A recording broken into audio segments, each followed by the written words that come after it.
So hello friends, in our previous videos we have already studied about inverting amplifier and non-inverting amplifiers. So today the next topic is summing op-amp. It is also known as a summer circuit. That is SUMMER circuit. Okay.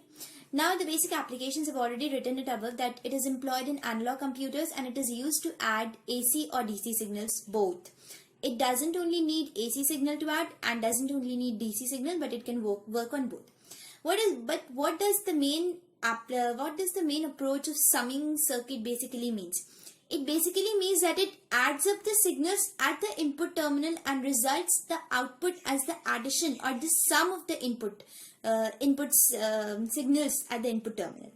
So here the circuit, as you can see it, I've already drawn it. R1, R2, R3 are the input resistances. RF is the feedback resistance. V1, V2, V3 is the input voltages applied to an inverting summing amplifier.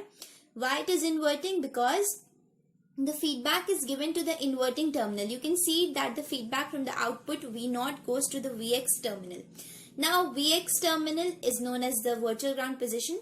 If you might have not got the term clear into your head, so please watch out my previous video. I've explained the virtual ground position thing very clearly so you can understand. Now this is a 3-input summing op-amp amplifier, as I told earlier. Now how does the summing amplifier works? So here I have written a virtual ground equivalent circuit. This is a potential divider circuit. Why it is potential divided circuit? Well, I have explained this also in my previous video. I am giving a short review over it. That in a potential divider circuit, the potential, that is the input potential, gets divided between the two resistances that we apply.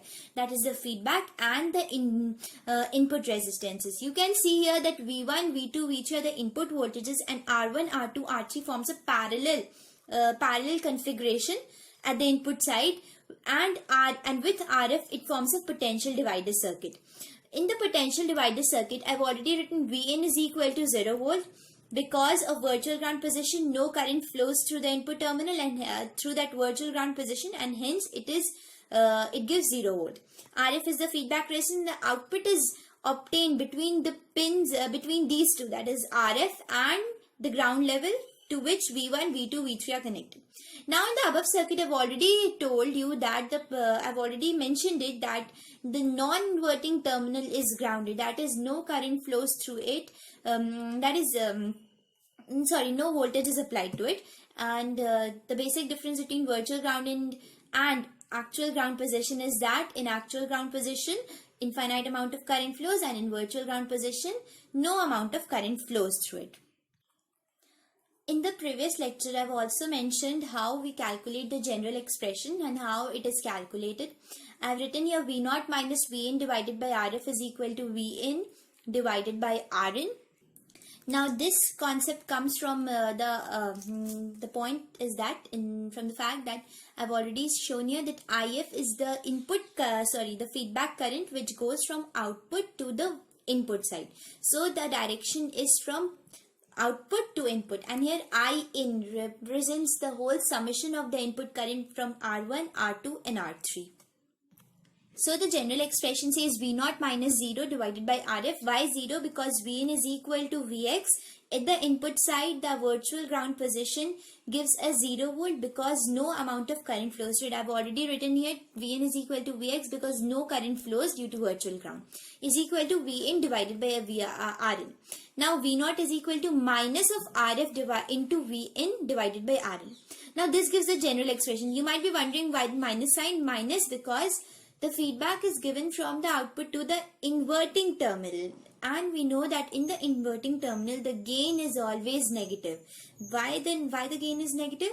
Because the signal obtained at the output terminal is 180 degree out of phase to the signal given at the input terminal. This is why it gives us a negative sign at the output voltage. Now here I obtain this, that V0 is equal to, for the above circuit only, that is minus of RF into Vi divided by R1 plus V2 divided by R2 plus V3 divided by R3. Now I have given this expression for the above circuit, which is a 3-input circuit, but this can be till n number of resistance can be connected. So V1 by R1 plus V2 by R2 plus V3 by R3 till n numbers. So you can correlate it. Now, if the case says that the feedback resistance is equal to the input resistances, that is R1, R2, R3, and I'm giving it a term arbitrarily, I'm calling it R. So V0 becomes equal to negative of the whole sum of the input voltages, that is V1 plus V2 plus V3. For the above circuit, it is a 3-input circuit. If the circuit may be 4 input, then it will be V1 plus V2 plus V3 plus V4. If it is n input circuit, V1 plus V2 plus V3 till n. Okay. So now the output is the negative sum of all the input voltages. Now, another important point is that the above circuit can be used as a summing amplifier, scaling amplifier, and averaging amplifier. Now, what does these three terms mean? Summing amplifier, as I've already explained, that the input voltages gets, not the input side, the signals gets equal to the sum. So, that becomes equal at the output side. Right? Now, the scaling amplifier. What does the term scaling amplifier mean? Now, in the scaling amplifier, the term scaling means that the input voltage is amplified by different factor. Like it is weighted differently at the output. Now, what does weighted differently and amplified with a different factor means? Here I have written V1 is equal to KV1, V2 is equal to KV2, or like V1 is equal to 1 by K of V1. That is, suppose the V1, the input voltage for the R1 resistance becomes equal to KV1. That is, it is multiplied by a factor and it is amplified by a factor. That is, it might increase by a factor K. So, similarly, V2 might increase by a factor K. If I multiply the voltage by K, a factor K, that becomes equal to KV2. Similarly, if I divide the factor, divide it by a factor. Suppose the voltage V1 at the term for resistance R1 becomes equal to V1 by K. Then it means that the voltage is scaled by a factor 1 by K. That is, the voltage decreases when it is divided and voltage increases when it is multiplied. So this scaling refers to this. That is, if each input voltage is amplified by different factor that is weighted differently at the output, the circuit becomes a scaling or weighted amplifier. Now, I hope this term is clear now. Now, the summing amplifier is also known as an averaging amplifier. Why it is known as an averaging amplifier? Because in the above expressions we have seen that V0 is equal to minus of RF into V1 by R1 plus V2 by R2 plus V3 by R3. So this is getting divided by R1 plus R2 plus R3 plus so on, right?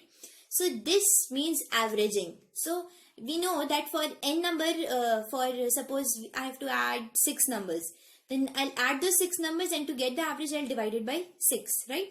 So this term becomes the averaging. So this is why the summing amplifier is also known as an averaging amplifier.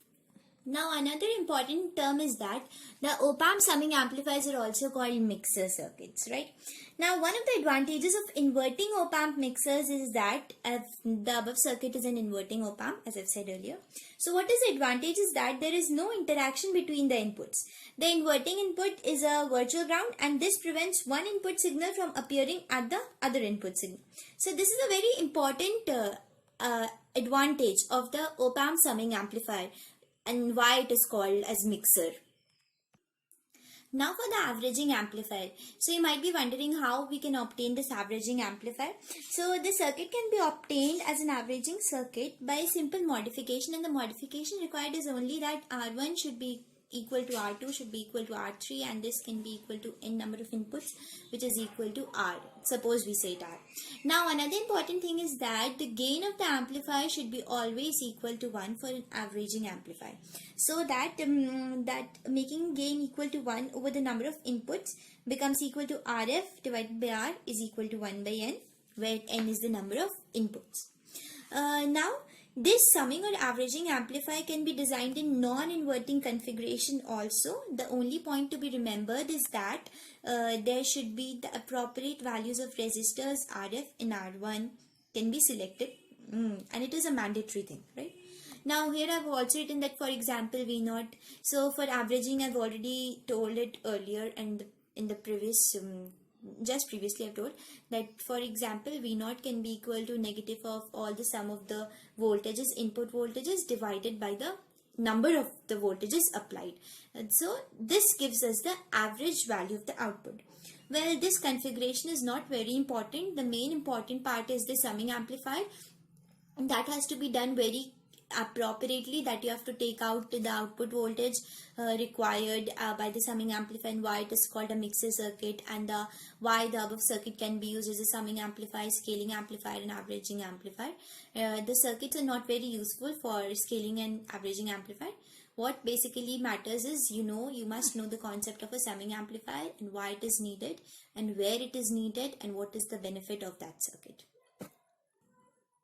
So this is the basic overview of the summing op-amp. I hope you like the video. If you like it, please like and subscribe, and see you in the next one. Thank you.